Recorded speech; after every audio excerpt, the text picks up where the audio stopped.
All right, praise God. Jesus bless this message. In Jesus' mighty name I pray. Amen. All right, get your notebooks and pens, you guys.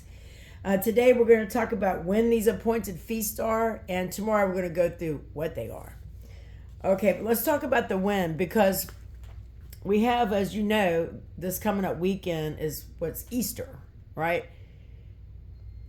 And then Passover this year isn't until April 22nd. For me, myself, and I don't celebrate Easter. It has literally nothing to do with Jesus at all. Literally. He died on Passover.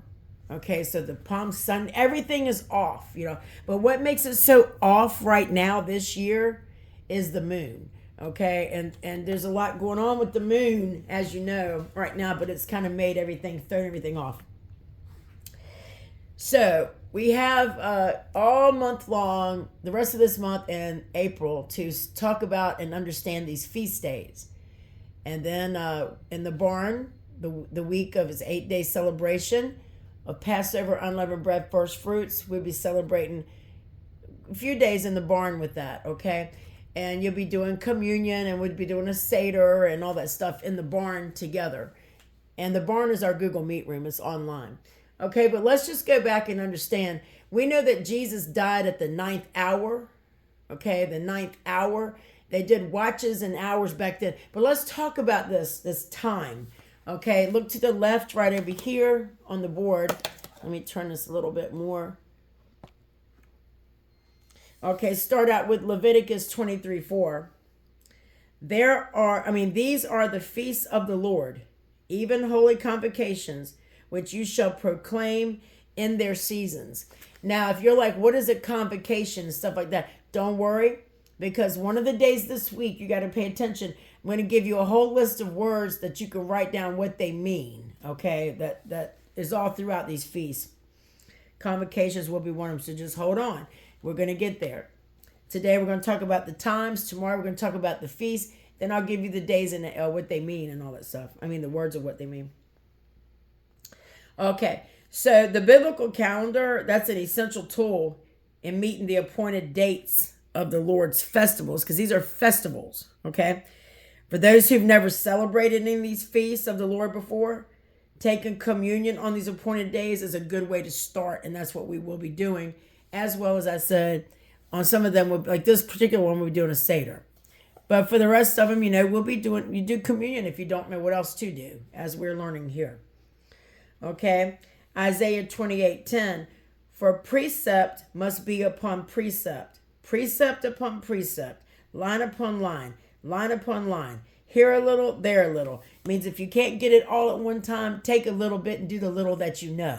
Okay, so it's okay if you're not celebrating these feasts the way a professional someone's been celebrating it for 50 years. It's okay. Start somewhere. In the past 3 years, we've been starting little by little. And that's exactly what God said to do. He's happy with that. Okay? So let's talk about God's calendar over here.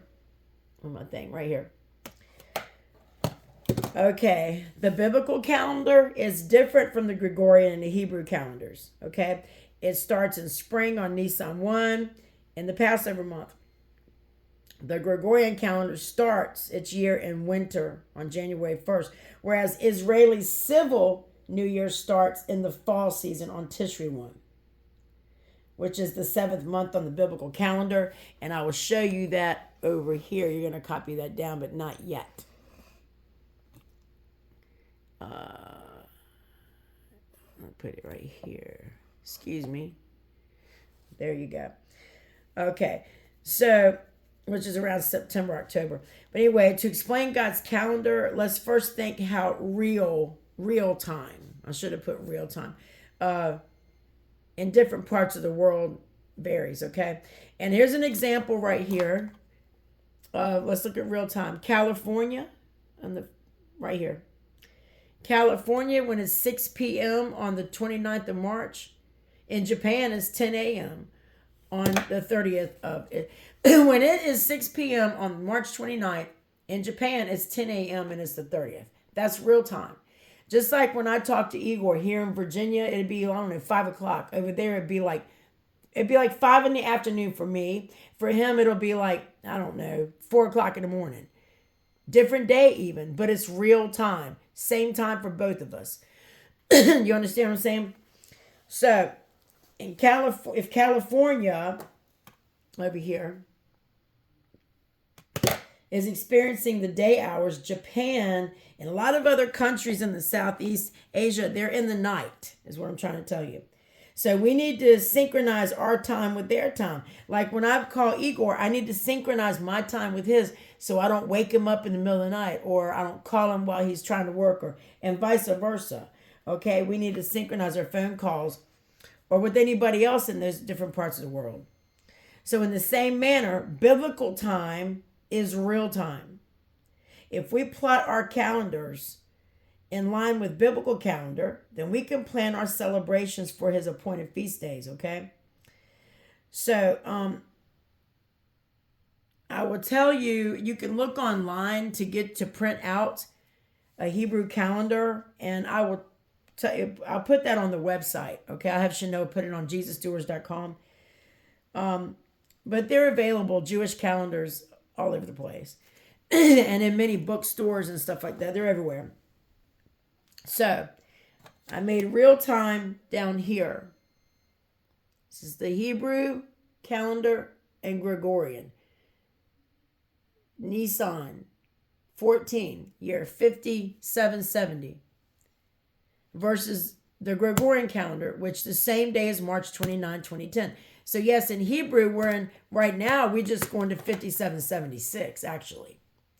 But I'll just give you an example here. But in real time, we're in 2024. So look at there. So I have a hard time doing this. The Hebrew calendar, Sunday, Monday, Tuesday, Wednesday, Thursday, Friday, Saturday, Sunday. Sunday is the 13th. Monday is the 14th.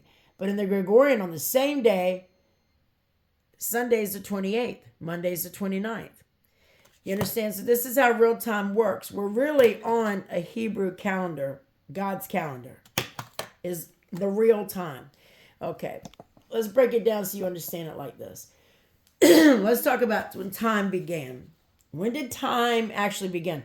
I know some of you listen to testimonies where they say there's no time. God has no time in heaven. That's not true. God has time. It's just not like your time. It's not like my time. It's not like time here on planet Earth, but God has time. There's a time God has appointed for his feast days.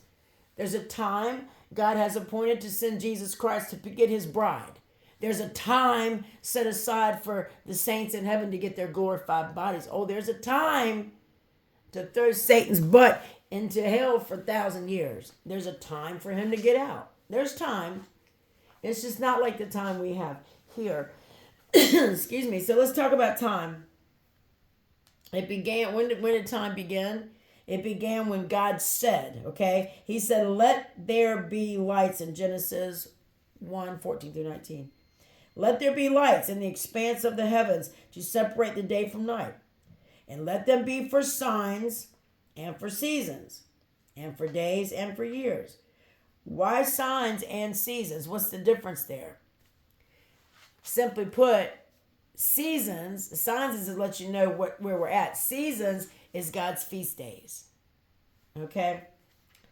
So you can go on and read Genesis 1:14 through 19. That's when time began. Let's break down the day. We're up here at the top, box number 3. Right here, the day. Which I got Genesis 1:5. It takes a day for the earth to make one rotation around its axis. And that makes it possible for different parts of the world to experience day and night, right? So the biblical day, as we talked about, it mentioned several times in Genesis chapter 1, it goes, a day starts at sunset. You want to write that down. Here, a day starts for us at midnight. But in the Hebrew calendar, a day starts at sunset. Not in midnight, not 12 a.m. Sunset. That's why Sabbath, well, it's not on Sunday at all. It starts Friday at sunset, and it goes through to Saturday at sunset, and that's just Sabbath. That's God's Sabbath. So a new day doesn't start at midnight or in the morning. It starts at sunset every day. Okay? From evening to evening. Okay, so at Genesis 1:5, and God called the light day, and the darkness he called night. And the evening and morning were the first day. Not the morning and evening. And the evening and the morning were the first day. So he shows you the day starts at the evening. Okay? Let's talk about the week. We'll move on through this. Genesis 2:3. God made 7 days. We know that. 6 days for work and the seventh day for rest. Because in it he himself rested from the work of his creation. And that's Genesis 2:3. And God blessed the seventh day and sanctified it, because in it he rested from all the work which God created and made. God made all of it. Let's talk about the month. It takes 1 month. 1 month. So the moon is very important for these feasts. For time, period. It takes 1 month for the moon to complete its revolution around the earth. Right? So the new moon, you'll hear a lot in the Bible, the Old Testament, about the new moon. The new moon determines the first day of the month and the biblical calendar. And that's what it is. The new moon, write it down. The new moon determines when the first day of the month is. What does the new moon? And that's why we're having this difference in time right now when they're saying Easter is this weekend and Passover is the end of next month. Because of the moon. Okay? So you could read Psalms 104:19 and Isaiah 66:23. He appointed the moon for seasons. And you know what? This is what we're talking about. I'm sorry, my throat. Excuse me. I need some water, but I don't have none down here. The moon is for seasons. I told you seasons is what? His festivals. God's Moedim, his times. God's time. God has things set aside and set apart for specifically him and his bride, which is us. And that is these feasts. And you should know them so you can celebrate them. And don't forget, little by little, if you can't get a full celebration right now, if you don't know what all to do, we're going to teach you, and then you're going to do what you know to do thus far. And God is happy with that. And every year we learn more. Every year we learn more. It's so much to learn. Isaiah 66:23, and it shall come to pass that from one new moon to another, and from one Sabbath to another, shall all flesh come to worship before me, says the Lord. Okay? There you go. Let's talk about the year. Exodus 12:2 and Exodus 13:4. One trajectory of the earth around the sun is 1 year. One full trajectory around of the earth going around the sun, that's 1 year. Okay, and the sacred calendar starts in spring in the Hebrew month of Nisan, which is Abib. Okay, that's around March or April. So, you know, spring is a time when buds and blossoms spring forth. That symbolizes new life and new beginnings. You want to write that down. The spring symbolizes new life and new beginnings. You guys, I want to tell you now, listen, I know you're hearing all kind of stuff out there about this eclipse and stuff, but I want you to listen to me. Please listen to me. There could be a lot of stuff go down because it's for seasons and for signs. But I want you to tell me, I want to tell you, we're going into spring here in America, right? This eclipse is in America, right? It's going over Nineveh, Little Egypt. It's going over Salem. All this stuff that represents, well, a lot of biblical stuff, man, right? Well, spring, write this down. Spring is the time when buds and blossoms spring forth. Symbolizing, here you go, new life and new beginnings. Are you catching my drift? What would be new life and new beginnings for us? Reigning with our King, Jesus Christ, y'all. So read Exodus 12:2 and Exodus 13:4. Let's read it. The month of Abib shall be unto you the beginning of months. It shall be the first month of the year to you. And this day in early spring, in the month of Abib, you have been set free. That's Exodus 13:4. Okay. Now, we know about, I think if you've read the Bible in the New Testament, you know about the night watches and the hours and stuff like that. You know, Jesus, when he went to pray, he said you couldn't even watch 1 hour. You couldn't even watch one watch with me, falling asleep all the time. At a certain hour on the cross, Jesus cried out, Eli, Eli, lama sabachthani. So they went by watches back then and moons and stuff. So let's talk about the hours and the night watches, which is right there. Okay. In the New Testament, the hours and night watches, they're different in the New Testament from the measurement of time in our present day. Okay, it's different. So you got the first watch is from sunset to 9 p.m. That's the first watch. Write it down. Keep your notes. The first watch is from sunset to 9 p.m. This way, when you understand this, when we go around the clock the day Jesus died, you'll understand better what's going on here. The first watch is sunset to 9 p.m. The second watch is 9:01 p.m. to midnight. The third watch is 12:01 a.m. to 3 a.m. And the fourth watch is 3:01 a.m. to sunrise. Okay, Mark 6:48. And he saw them toiling and rowing. For the wind was contrary unto them. And about the fourth watch of the night he cometh unto them. So Jesus came to them somewhere between midnight and 3 a.m. in the morning. Okay? And he came to them walking on the sea, and would have passed by them. That's Mark 6:48. Okay, Luke 12. Did I put that up there? No, I'll just call it out. Luke 12:37-38. Blessed are the servants whom the Lord, when he cometh, shall find watching. Verily I say unto you, that he shall gird himself and make them sit down to meat, and will come forth and serve them. And if he shall come in the second watch, or in the third watch, to find them so, blessed are those servants. So if he was to come in 12:01 to 3 a.m., or the second watch, 9:01 p.m. to midnight, for example, that's what he's saying. Okay, that's the night watches. Now let's talk about the day hours. And write this down. Let me move this down here for you.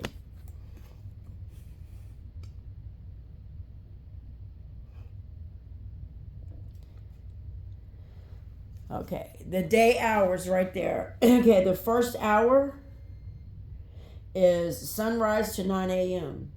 The third hour, this is for the daytime. The third hour is 9:01 to 12 noon. The sixth hour is 12:01 to 3 p.m. And the ninth hour is 3:01 to sunset. Mark 15:25. And it was the third hour, and they crucified him. So in the comment section, if they crucified him the third hour, what time frame was it? In the comment section. Okay, let's do the next question. You know what? Put question number 1. Just put they crucified him. Type it out so I can check your answers, know what you're talking about when I go back to see it. Put they crucified him. What's the time frame of the third hour, y'all? Okay, Mark 15:33, Matthew 27:45. And when the sixth hour was come, there was darkness over the whole land until the ninth hour. What's the time frame and what's the time frame for that? The sixth hour until the ninth hour is what time frame, y'all, for darkness? And I mean, I don't need you to tell me hour. I want you to tell me at 3 a.m. to 6 p.m. or what is it? And when the 6th hour was come, there was darkness over the whole land until the 9th hour. What's our time frame for that? All right, and then Mark 15:34 and Matthew 27:46. At the end of the 9th hour,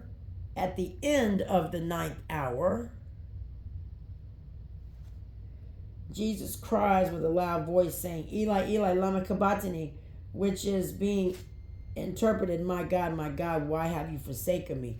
So at the end of the 9th hour is about what time, y'all? Not the whole night, not 3:01 to sunset. It says the end of the 9th hour. And that's critical for you to pay attention when you're reading the Bible about that. Because like it says about Jesus, the rapture, the catching up, in the morning of the 3rd day, early, or your Bible may say early in the 3rd day. And I showed you when the 3rd day begins, 2030. If you haven't seen that video, you need to go watch it. I'm not going to explain it to you again because it's a lot there. But it's called Are We in the Tribulation? And it's on our website, JesusDoers.com. And listen, when you go to our website, it's not We Are. It's just JesusDoers.com. Our YouTube channel is We Are Jesus Doers, okay? So go to JesusDoers.com and look up Are We in the Tribulation video and watch it. And you'll understand that 2030 starts the morning of the 3rd day. And you know who else knows that? The devil. He knows the 3rd day starts in 2030 because they have a 2030 agenda as well. Okay, so there it is, your hours. I put the scriptures right there. Now, what I want you to do, you can copy this down if you want to, or you can go print it out. But I want to show you right here.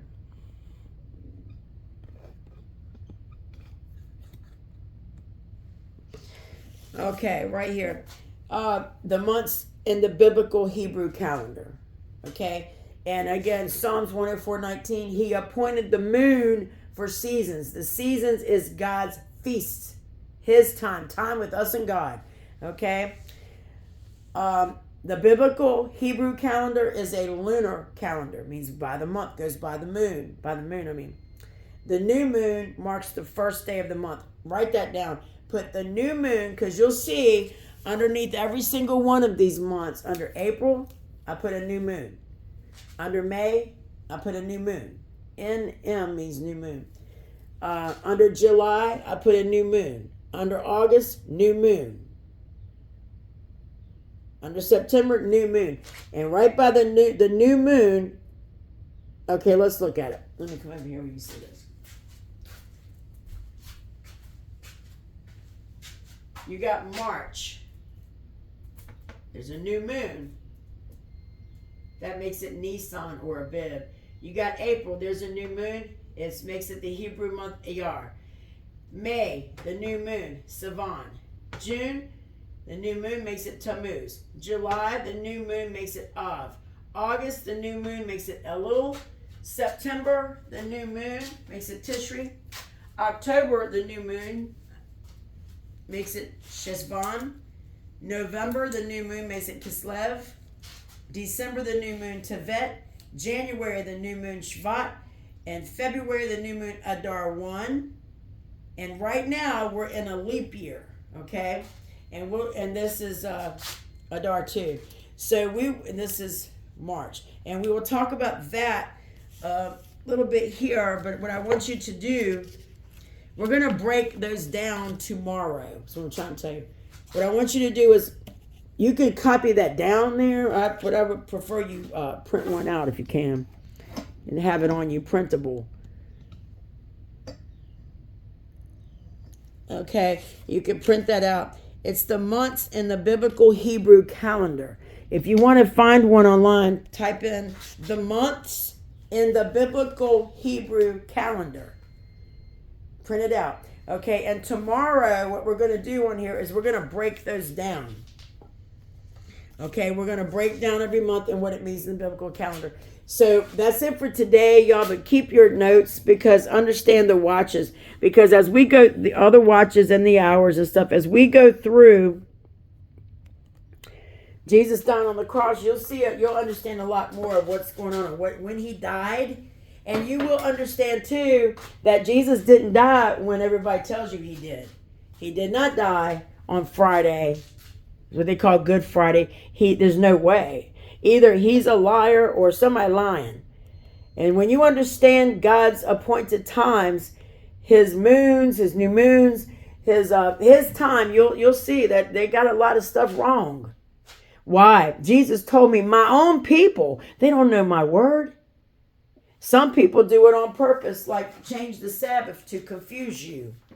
Okay? The Sabbath, y'all, God's seventh day of rest is Friday at sundown to Saturday at sundown. Okay? And the reason why, again, you can look it up about the moon situation. That's why you got Easter this weekend and Passover next month. Even though those two have nothing to do with each other, really, at all. Really, Easter has nothing to do with Jesus at all. Literally nothing. It's all about Ishtar and fertilization and all the eggs. And it's so evil, man. But Jesus Christ is Passover. He died on Passover. He rose from the dead on the first fruit. I mean, he is the Passover lamb.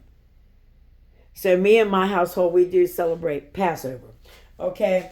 But there's a lot going on with the moon right now. So the signs and the seasons are all over the place, y'all. Signs and the seasons are everywhere. Okay?